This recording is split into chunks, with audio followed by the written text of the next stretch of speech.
Hi, scholars. Happy Wednesday. Yesterday, we started a new text. Do you remember the title of our text that we started yesterday? That's right. The title was Feathers, Not Just for Flying. What's really special about this book is that the author gave us information on different types of feathers and what they're used for by using text, pictures, and providing captions for us.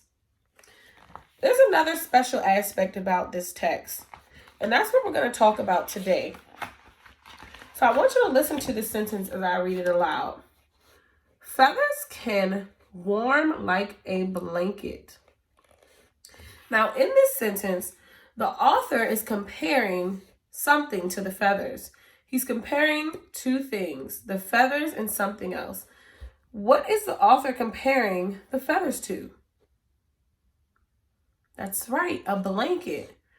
What do you think he means by that? Feathers can warm like a blanket.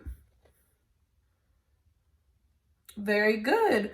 The author is saying that feathers can warm birds just as a blanket would warm us as humans. So they're similar in that way. And he uses this word like. So the author compares the feathers and the blanket and uses the word like. Okay, when we see that and hear that, that is called a simile. What is it called? That's right, a simile, okay? So because the author is comparing the feathers and the blanket using the word like, on our chart, I included a picture of a blanket under the sentence, warm like a blanket. Okay? So let's look at some more similes.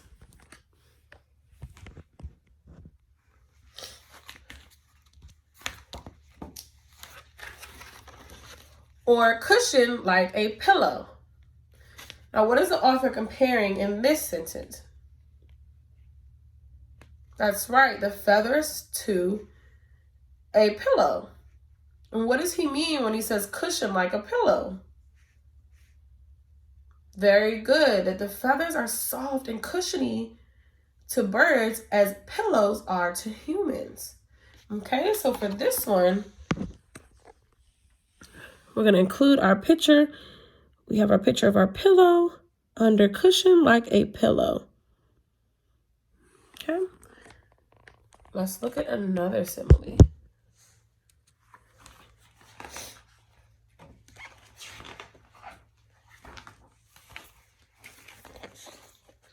Feathers can soak up water like a sponge. So what two items are being compared here? That's right, feathers and a sponge. What is the author saying about the feathers because he's comparing it to the sponge?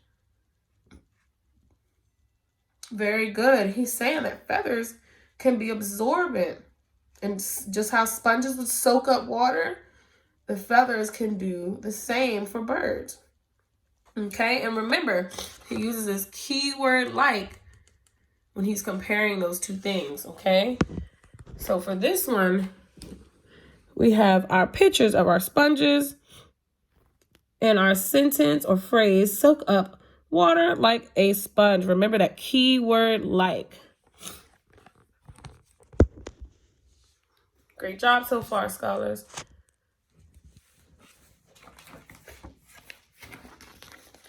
Or clean up messes like a scrub brush. So what is he comparing here? Excellent job, the feathers and a scrub brush. So what does he mean when he says the feathers can clean up messes like a scrub brush? Very good. He's saying that the feathers can act as bristles to clean up messes as a scrub brush. Well, as humans, we would use a scrub brush to clean up messes. Okay, and it even says, it gives us more information in this caption, an American bittern always cleans up after it eats. Its feathers have brittle tips that crumble into dusty powder. The powder is perfect for scouring away the dirt and slimy fish oil that sticks to its feathers. Okay, very good. Now, so for this one, We have a picture of our scrub brushes under our phrase, clean up messes like a scrub brush. And still, we're keeping in mind that keyword like.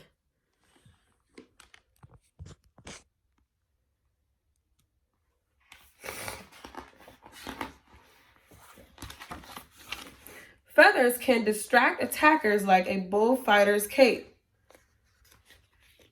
So what is the author comparing in this phrase?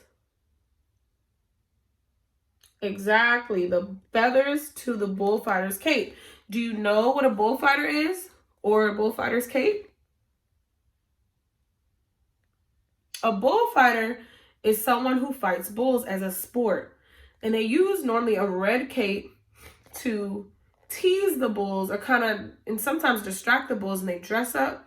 The bullfighters dress up in these fancy clothing, and they try to antagonize the bull while also trying to still be safe. It's actually a really dangerous sport. But so for this one, we have our picture of our bullfighter under distracts attackers like a bullfighter's cape. And you can see the bullfighter there with his fancy outfit, his cape, and the bull.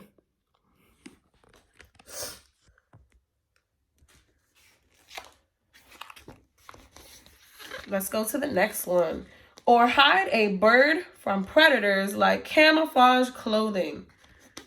So what is the author comparing here?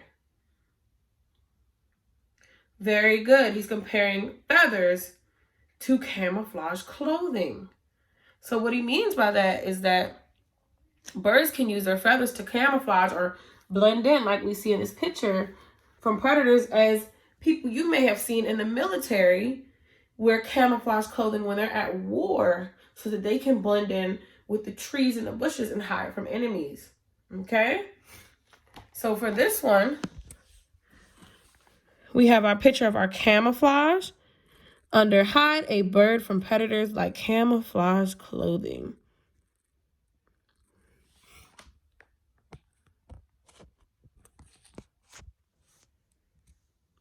All right, we're almost done, scholars. We have a few more similes. Our next one says, or attract attention like fancy jewelry. What is the author comparing to the feathers in this sentence? Very good, the fancy jewelry. Now, why do you think he says that? Why would feathers be like fancy jewelry? Exactly. So jewelry would catch someone's attention. Fancy jewelry is sparkly and fabulous, and it would catch someone's attention. Just like we learned about how the peacock uses its feathers to catch the girl's attention so it can get a mate or a girlfriend. Okay, so for this one, we have our picture of our fancy jewelry under attract attention like fancy jewelry. Now, do you remember that key word that we said is going to be in similes? Like. Very good. Keep that in mind. Feathers can dig holes like a backhoe. So the author is comparing what in this sentence?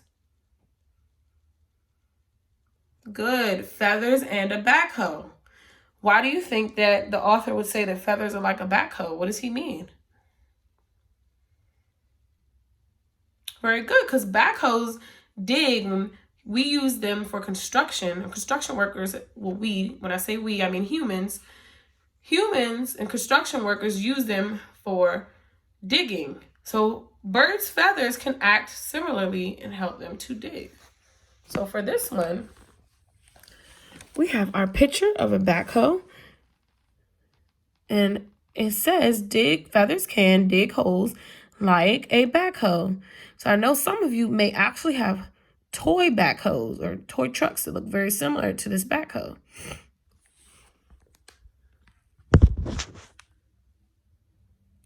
All right, so let's move on to our next simile.